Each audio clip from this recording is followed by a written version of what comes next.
இந்த இறாலை பாருங்க எவ்வளோ அழகாக இருக்குன்னு. உலகத்தரம் வாய்ந்த கடலூர் துறைமுகத்துலேருந்து நம்ம பண்ருட்டி ஆசீர்வாதம் மீன் கிடைக்க வருதுங்க. இது கடல் இறா, ரொம்ப ஒரு டேஸ்டான ஒரு இறா இது. இந்த இறா வந்து கிரேவி, வறுவல், இதை தாண்டி இப்போ எல்லாருமே பிரியாணி செய்கிறாங்க. பிரியாணிக்கு ரொம்ப ஒரு அட்டகாசமாக இருக்கிறதுனால இது நிறைய மூவ்மெண்ட் ஆகுது. இந்த இறா வந்து இன்றைக்கி வந்து வெறும் 400 கொடுக்குறேங்க. இது 500 தான் விற்கணும் இன்னைய நிலைமையில். ஆனால் நம்ம வந்து 400 கொடுக்குறோம். அதுக்கு என்ன காரணம்னா, எனக்குள்ள ஒரு ஆசை, எல்லா வியாபாரிக்குள்ளும் ஒரு ஆசை இருக்கும்.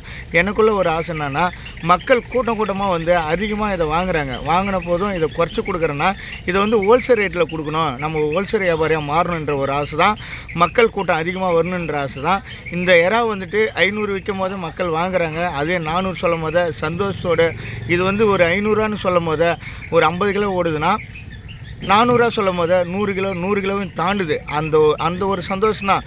எவ்வளோ லாபம் கிடைக்குதுன்றதோட மக்கள்கிட்ட எத்தனை கிலோ நம்ம சேல் பண்ணுறோம், எந்த அளவுக்கு ரீச் ஆகுது, மக்கள் எவ்வளோ சந்தோஷப்படுறாங்கன்றது தான்.